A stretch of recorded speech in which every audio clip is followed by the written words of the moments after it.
for Israel is crucial and that there should be no backing down until Hamas is eliminated. Joining us now, former U.S. ambassador to the UN, Nikki Haley, also former governor of South Carolina, and a 2024 presidential candidate that's right there with Governor DeSantis, either right there or getting past him. We're going for the big guy.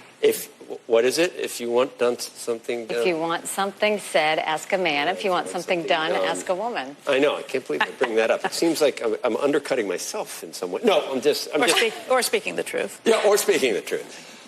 I can tie it all together in this way. We wanted to talk to you about the new speaker and the chaos in the House. The new speaker mentioned we need to get aid okayed for Israel, but left out Ukraine in that whole equation. And we've seen that President Biden wants to tie the two together. What's the right thing to do? You know, the one thing I'll say is America has to get this right. The world is on fire, and America has to get this right. The right thing to do is we were there for Ukraine because it's a pro-American, freedom-loving country that was invaded by a thug. And that thug has said that once he takes Ukraine, Poland and the Baltics are next. Those are NATO countries, and that's about war. We're about preventing war. So you've got Ukraine. Then you have Israel.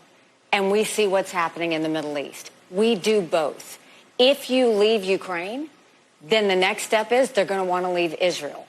We already accepted defeat in Afghanistan. That was horrible, the way it happened. We cannot leave Ukraine. You can do both. And we should do both. It's the right thing to do. And so anybody that's saying, oh, now you have to pick between Ukraine and Israel, that's an absolute mistake. You have to always be there for our friends. And we should never be so arrogant to think we don't need friends. On September 12th, we needed a lot of friends. We've got to quit talking like it's September 10th. What do you think the end game, though, is for Israel? Because Hamas is as much about individual actors as it is almost about an idea. And I wonder, just long term, how you even get to an end game. That idea has a lot of actors and proponents, and we've seen it around the world. Clearly,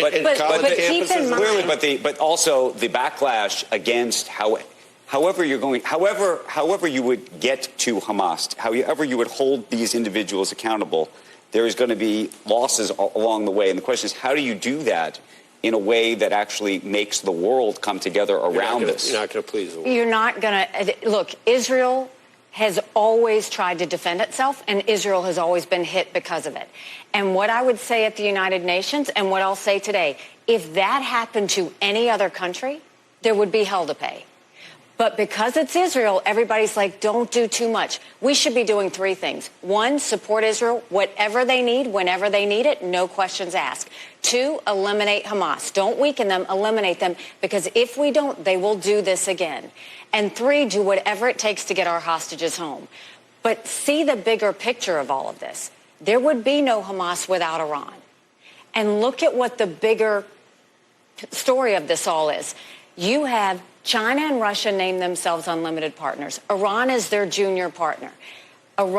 China is importing all of its oil from Iran, sending billions of dollars their way that they support terrorism with. Russia's getting drones and missiles from Iran.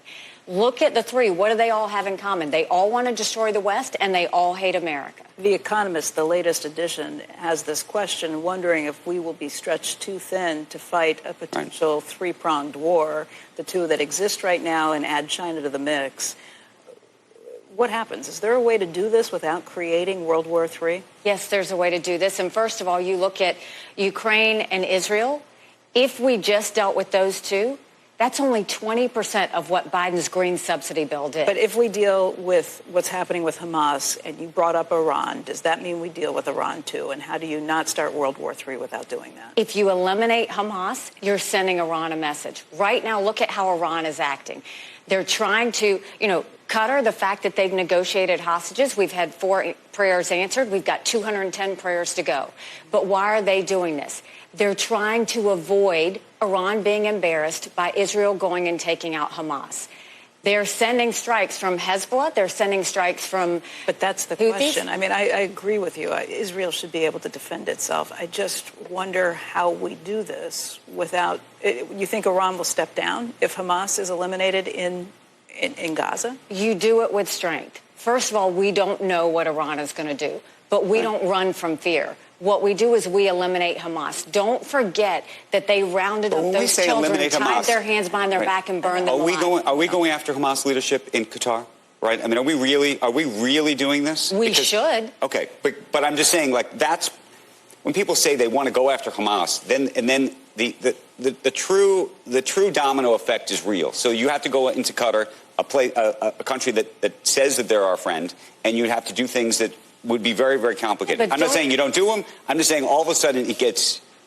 No, that's exactly what we did with ISIS. Do you think we didn't go take out the heads of ISIS? We did that wherever they were. We don't go to one region. We go and take out the people who were doing this. It's the reason we took out Soleimani. You go and take out anyone who wants to destroy America or destroy our friends. And we have to start getting this conversation right. You know, I look at what's happening on college campuses, and thank goodness for the donors pulling their money or people leaving boards. But what are all of them saying on college campuses? First, there should be freedom of speech, but you don't get freedom of hate. And what we're seeing now is they're talking about occupation.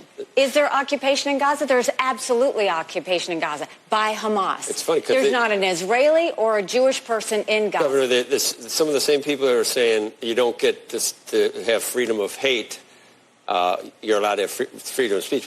Now they're saying you need to have freedom of hate. Some of the same people that didn't, that would apply that rule in one setting are now saying, do you think we should be doxing students that and their lives can be affected in the future if they show up at a...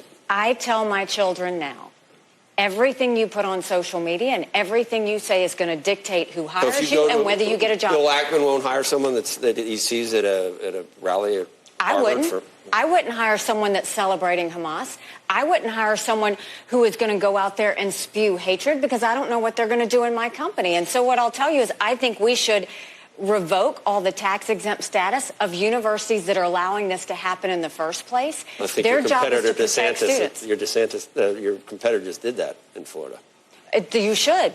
Any university that doesn't protect students, any university that allows hate to spew, you should go and pull their tax-exempt status. Colleges don't get the right to do this. We fight tooth and nail for increases in defense spending. And President Biden, I mean, there have been small increases. Is that enough? And I'll tell you why I thought about this.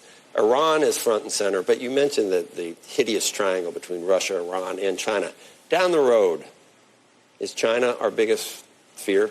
China is still our number one biggest security threat. To keep increasing defense? I mean, isn't that going to be something we deal with for the next 50 years? But understand what deterrence is. Why is it that the Taiwanese want us to support the Ukrainians? Because they know if Ukraine wins, China won't go into Taiwan. Why is it that Ukrainians want us to support Israelis? Because they know that if we support Israelis, we stop Iran. All linked. It's all linked together. This is a bigger story. And so that's the reason why America has to get this right. But how do you sell the country on we're back to being the world's police officer?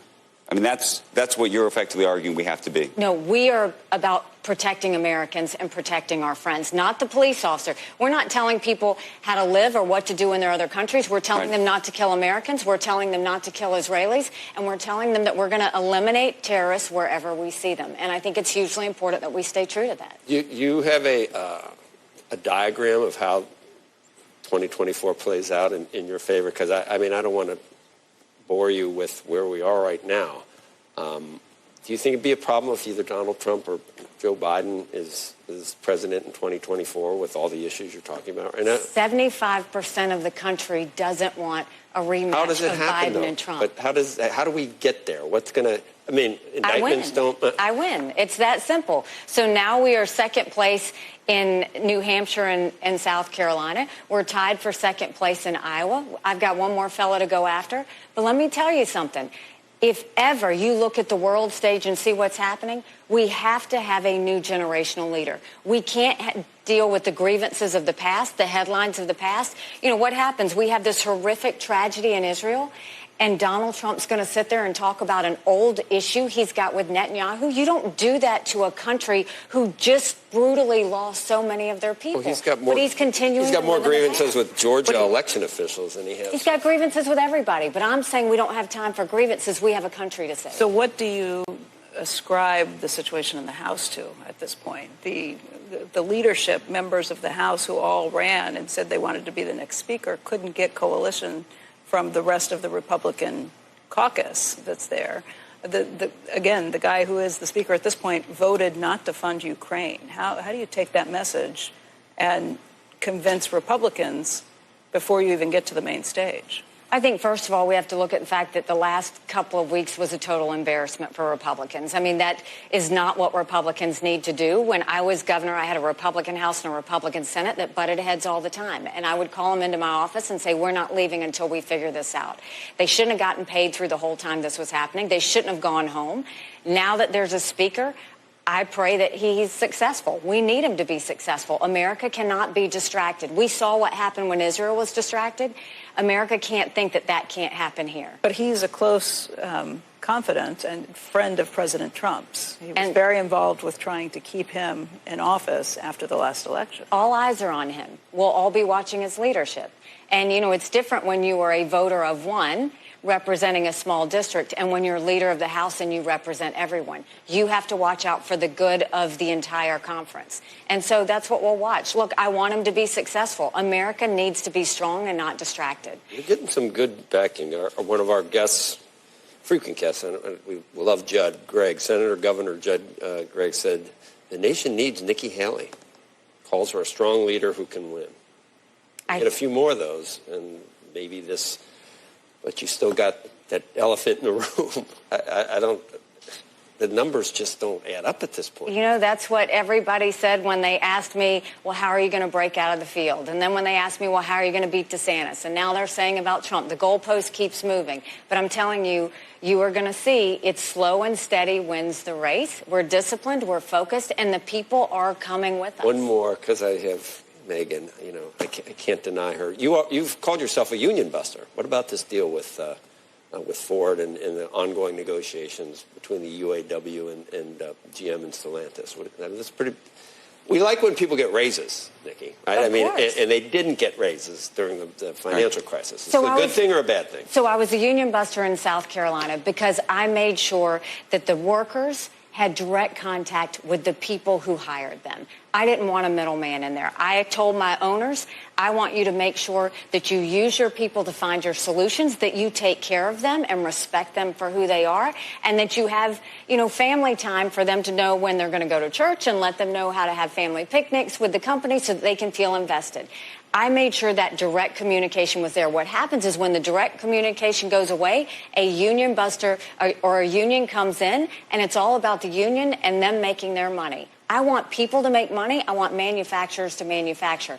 We've got to get the middlemen out of there. What I will say is this is all the fact that if you have a president who's the most pro-union president you've ever seen, you're going to have more strikes like this. And we're seeing that play out. But why did this happen? Because Joe Biden was so adamant about having as many electric cars as we can by 2030 that it caused a panic within the automobile manufacturing sector. That's what did this, was that. And not only that, it's not even realistic to have electric cars by then. We don't have the infrastructure. And I'm not talking about charging stations. Electric cars are heavy. Our roads and bridges aren't cut out to have that many electric cars sitting on the road at the same time. We need to start being realistic and look in moderation at the way we do anything. Any extremes are always going to be bad for the country. Well, you got to go. You're headed over to The View. I know. Maybe not. Maybe not that. No. This is your place. I think, seriously, instead of, and you reach the best people here. We love having you on. Y'all are so nice. Thank you. I Great to see you. appreciate it. Thank you. Not too nice, though. I can be not so nice. I can think of something. I love the tough questions. Keep bringing them. All right, Governor, Ambassador, thank you. Squawk Box, will be right back.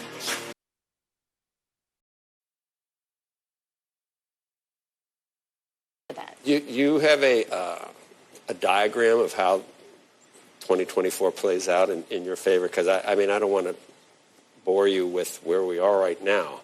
Do you think it'd be a problem if either Donald Trump or Joe Biden is president in 2024 with all the issues you're talking about right now? 75% of the country doesn't want a rematch How does it of happen, Biden though? and Trump. But how do we get there? What's going to I mean, indictments don't. I win. It's that simple. So now we are second place in New Hampshire and South Carolina. We're tied for second place in Iowa. I've got one more fella to go after. But let me tell you something.